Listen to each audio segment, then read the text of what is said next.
नमस्कार दोस्तों, आज मैं आपको ओडिशा के सबसे पवित्र और शक्तिशाली क्षेत्र में ले जा रहा हूँ। वह है संबलपुर का मां समलेश्वरी मंदिर। महानदी के तट पर बसी इस देवी के पीछे के रहस्य क्या है? इस मंदिर को किसने बनवाया? यहाँ कैसे पहुँचे? ऐसी ही सभी रोचक बातें हम इस वीडियो में देखेंगे। वीडियो को अंत तक देखें। महानदी की लहरों की आवाज में एक दिव्य शक्ति गूंज रही है। संबलपुर की धड़कन बस एक ही नाम जप रही है, समलाई माता। उस पवित्र भूमि पर बसी आदिशक्ति की कहानी ही आज हमारी यात्रा है। संबलपुर, जिसे पहले हीराखंड के नाम से जाना जाता था, आदिवासी परंपराओं, राजवंशीय इतिहास और भक्ति का संगम। इस मिट्टी के लोगों के लिए मां केवल एक देवी नहीं है, वह उनका जीवन आधार, विश्वास और साहस है। 16वीं शताब्दी, चौहान वंश के राजा बलराम देव महानदी के तट पर शिकार के लिए गए थे।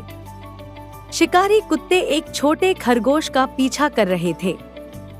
पूरा जंगल रोमांच से भरा था, लेकिन उस क्षण में खरगोश पीछे मुड़ा और बहादुरी से कुत्तों का सामना किया। आश्चर्य की बात यह थी कि कुत्ते ही पीछे हट गए। राजा ने इस दृश्य को एक दैवीय संकेत माना। उन्होंने महसूस किया कि इस मिट्टी में अपार शक्ति है। वहीं अपना साम्राज्य बनाने का निर्णय लिया।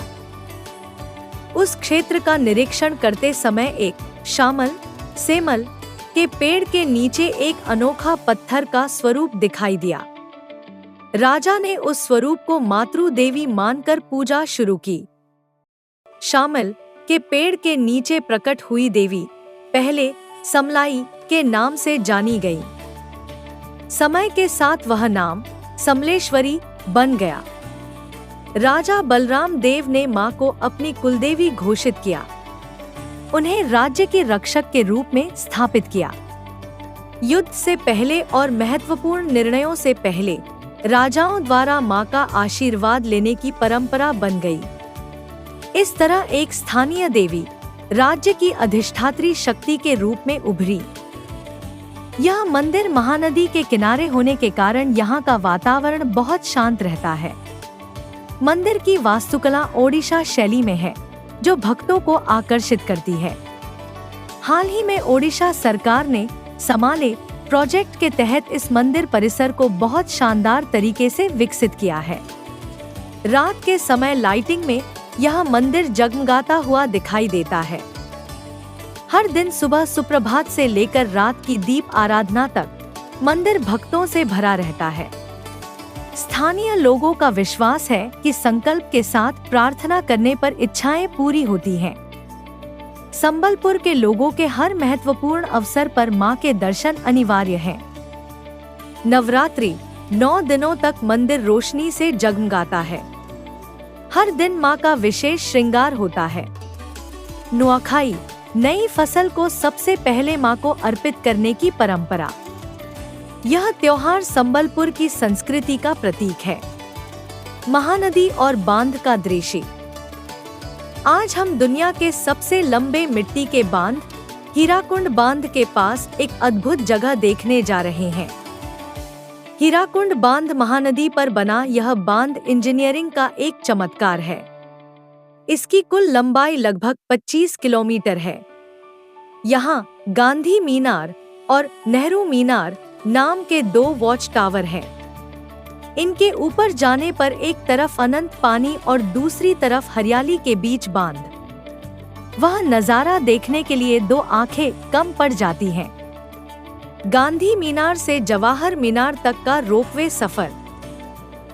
यहाँ गांधी मीनार पर खड़े होने से पूरा बांध दिखाई देता है, लेकिन इस रोपवे में सफर करते समय महानदी की लहरों, बांध के गेट और चारों ओर की हरियाली को पक्षियों की तरह आसमान से देखा जा सकता है।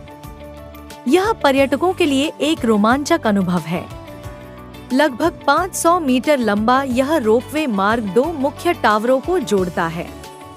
बांध की सुंदरता को देखने के लिए यह पर्यटकों के लिए सबसे सस्ता तरीका है। बांध देखने के बाद हमें जवाहर उद्यान जरूर देखना चाहिए। यहाँ विभिन्न प्रकार के फूल, म्यूजिकल फाउंटेन और बच्चों के खेलने के लिए विशेष प्ले एरिया है। शाम के समय यहाँ का लाइटिंग सेटअप बहुत अद्भुत होता है। परिवार के साथ पिकनिक मनाने और खासकर बच्चों के साथ समय बिताने के लिए यह एक बेहतरीन जगह है। यहाँ के रंग बिरंगे फूल और घास के मैदान मन को शांति देते हैं। शाम के समय यहाँ का लाइटिंग सेटअप बहुत अच्छा होता है। इसके अलावा हमने जिस रोपवे की बात की थी वह इसी उद्यान के ऊपर से गुजरता है, जहाँ से यह पार्क एक हरे कालीन की तरह दिखाई देता है। यहाँ शाम को सूर्यास्त देखना एक यादगार अनुभव है। वह ठंडी हवा, लहरों का शोर दिन भर की थकान दूर कर देता है। अगर आप कभी ओडिशा आएं, तो संबलपुर के इस हीराकुंड बांध को बिल्कुल मिस न करें। देखा आपने हीराकुंड बांध और पार्क की विशेषताएं। अगर आपको यह वीडियो पसंद आया हो तो लाइक करें, शेयर करें। ऐसी ही और दिलचस्प जगहों के लिए हमारे चैनल को सब्सक्राइब करें। फिर मिलेंगे अगले वीडियो में। विदा।